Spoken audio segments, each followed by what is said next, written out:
रामहि प्रेम समेत लखि सखिन समीप बुलाए। सीता मातु स्नेह बस वचन कहई बिलखाए। नमस्कार, मैं संतोष चतुर्वेदी बाल विद्यालय बरसातपुर, नरघटा जनपद संतकबीरनगर, उत्तर प्रदेश से हूँ।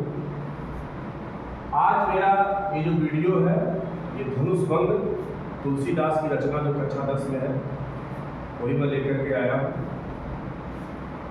यह एक करुण रस है।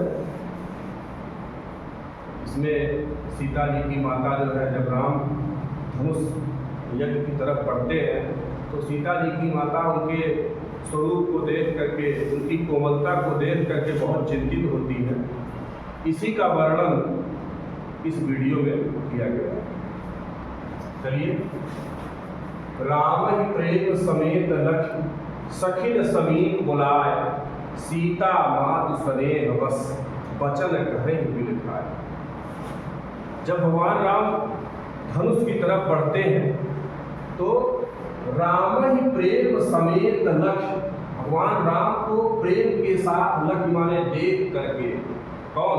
सीता जी की माता सुनैना जी राम को प्रेम के साथ देख करके और सखीन समीप बुला, और अपने सखियों को अपने समीप माने निकट बुला करके सीता मातु स्नेह बस, यानी सीता जी की माता स्नेह बस यानी प्रेम के बस वचन कहई बिलखाए। बिलखाए माने रो करके, यानी रो करके कुछ कह रहे। अब वो क्या कर रही है तो इस चौपाई में हो जाएगा। सखी सब कौतुक देख निहारे जे कहावत हितु हमारे। इसमें सीता जी की माता कह रही है कि हे सखी सब कौतुक देख, कौतुक माने होता है तमाशा। क्या कहती है कि हे सखी ये सब इस सभा में बैठे हुए हैं, ये सब कौतुक देखनिहारे माने होता है देखने वाले हैं, यानी ये सब केवल यहाँ तमाशा देखने वाले हैं। कौन? जीव कहावत हितु हमारे, जे कहलाते हैं हितैषी हमारे। हितु माने हितैषी, यानी इस सभा में जो हमारे हितैषी कहलाते हैं वो सब केवल यहाँ तमाशा देखने वाले हैं। क्यों? कौन बुझाई कहत गुरु पाही, ये बालक यस हट भली नाही। क्यों? क्योंकि को माने कोई भी, बुझा करके समझा करके, कहई न कह नहीं रहा है, गुरु पाही माने गुरु जी से, यानी कोई गुरु विश्वामित्र को समझा कर ये नहीं कह रहा है कि यह बालक अस माने इस प्रकार का, हठ माने जिद के योग्य नहीं है। यानी ये जो बालक है जो धनुष उठाने का प्रयास कर रहे हैं ये इस हठ योग्य नहीं है कि जिद करने लायक नहीं है कि वो जाकर के शिव जी का धनुष उठाए। और रावण बाण छुआ नहीं चापा, हारे सकल भूप करिलापा। बताइए, जो धनुष इतना कठोर है शिव जी का धनुष कि रावण माने रावण, बाण माने होता है बाणासुर, यानी रावण और बाणासुर जैसे महान पराक्रमी, छुआ नहीं चापा माने होता है धनुष, यानी रावण और बाणासुर जैसे महान शक्तिशाली वीर भी इस धनुष को उठाने की बात छोड़ दिए, छुआ नहीं चापा, धनुष को छुए ही नहीं। और हारे सकल, सकल माने सभी, हार गए, भूप माने राजा, कर माने करके, दापा माने घमंड, यानी जो भी राजा घमंड कर रहे थे वो सब हार गए, कोई धनुष को उठा तक नहीं पाया। सोई धन वही धनुष, राजकुमार कर माने हाथ में देही माने दे रहे हैं, वही धनुष राजकुमार को दे रहे हैं। तो ऐसा लगता है कि जैसे बाल माने बच्चा, ठीक है, और मराल माने होता है हंस, तो ऐसा लगता है कि जैसे कोई हंस का बच्चा, मंदर माने होता है मंदराचल पर्वत, मंदराचल पर्वत, ऐसा लगता है कि जैसे कोई हंस का बच्चा मंदराचल पर्वत को लेही माने ले रहा है, मतलब उठा रहा है। भूप शयानक सकल सिरानी, शयानक माने होता है चतुराई, बुद्धि। ऐसा लगता है कि भूप माने राजा की, सकल माने संपूर्ण, शयानक माने जो बुद्धि होती है वो सिरानी सिरा गई है, मतलब खत्म हो गई है। सखी आगे कहती हे सखी विधि माने भगवान के गति को कछु जात न जानी, यानी कुछ जाना नहीं जा सकता है, यानी भगवान क्या करने वाले हैं, क्या करेंगे, उनकी गति को कोई जान नहीं सकता। जब इतना बात सुनैना जी कहती है तब उनकी जो सखी रहती है वो कहती है बोली चतुर सखी विद्वानी तेजवंत लघु कनीय नरानी। क्या कहती है कि बोली चतुर सखी विद्वानी, चतुर सखी मीठी बोली में बोलती है कि तेजवंत, हे महारानी जी ये बहुत तेजस्वी है, लघु माने छोटे में, गणीय माने गणना न करिए, हे रानी इनकी गणना आप छोटे में मत करिए, ये देखने में बहुत क्या है, तेजस्वी है। अब आप ही बताइए कह कुंभज कह सिंधु अपारा। कुंभज एक ऋषि थे जो समुद्र को पी गए थे।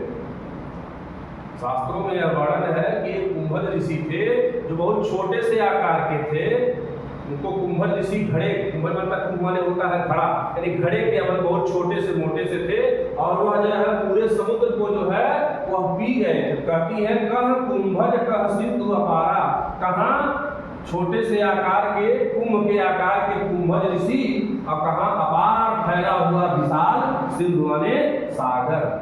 सोख गए, पी गए और उनका सुजस, उनका जो कीर्ति है ये सकल माने संपूर्ण संसार में सब लोग जानते हैं।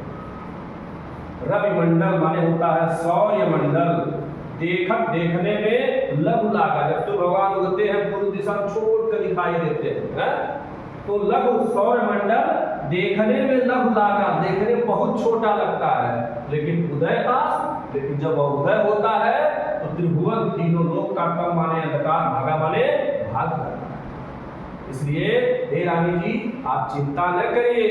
आगे फिर कहती है दोहे के माध्यम से मंत्र परम लघु जासु बस विधि हरिहर सुर सर्व महामंत्र गजराज कहूं बस करे अंकुश खर। कहने का मतलब मंत्र परम माने बहुत, लघु माने होता है छोटा, यानी मंत्र जो होता है वो बहुत छोटा होता है। ओम नमः शिवाय, ओम कुछ भी ऐसे बोल दिया जाता है, छोटा सा मंत्र होता है, तो मंत्र परम लघु बहुत छोटा होता है, लेकिन जासु बस, लेकिन उसके बस में विधि माने ब्रह्मा, हरि माने विष्णु, हर माने शिव और सुर माने होता है देवता और सर्व माने होता है सभी।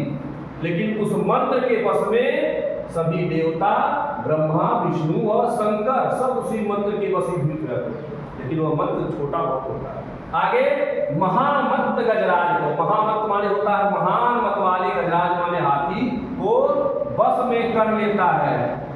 हर माने होता है छोटा सा अंकुश, ये छोटा सा भाला पिलवान रखते हैं अपने पास और उसी से हाथी को अपने बस में कर लेते। कहते हैं कि देखने में तो वह छोटा सा अंकुश भी छोटा लगता है, लेकिन वह महान से महान मत वाले हाथी को भी अपने बस में कर लेता है। इसलिए हे रानी जी चिंता न करिए। और देखिए काम कुसुम धन सायक लीने, यानी कामदेव जो है काम कुसुम धन सायक लीने, यानी कामदेव, काम का मतलब होता है कामदेव। ये कुसुम माने फूलों का, धन माने धनुष और सायक माने बाण लिए रहते हैं, लेकिन सकल भुवन अपने बस में है, लेकिन संपूर्ण भूमंडल को अपने बस में कर लेते हैं। जिसको चाहते हैं उसके हृदय में किसी के प्रति प्रेम पैदा कर देते हैं। देवी तजीय अस संशय जानी, इसलिए हे देवी तजीय माने तेज त्याग दीजिए, संशय माने संदेह, अस माने ऐसा, जानी माने जान करके। इसलिए आप ऐसा जान करके अपने हृदय में जो आपके संदेह है उस संदेह का त्याग कर दीजिए। भंजहु धनुष राम सुन रानी, भंजो माने होता है तोड़ना। हे महारानी जी इस धनुष को राम ही तोड़ेंगे, सुनो। सखी वचन सुनि भय प्रतीति, प्रतीति माने विश्वास। सखी के इस प्रकार के वचनों को सुन करके महारानी सुनैना को विश्वास होता है और मिटा विषाद, और उनके हृदय में जो कष्ट था वो कष्ट मिट जाता है और बढ़ी अति प्रीति, और जो राम के प्रति जो उनका अत्यंत प्रेम होता है वह बढ़ जाता है।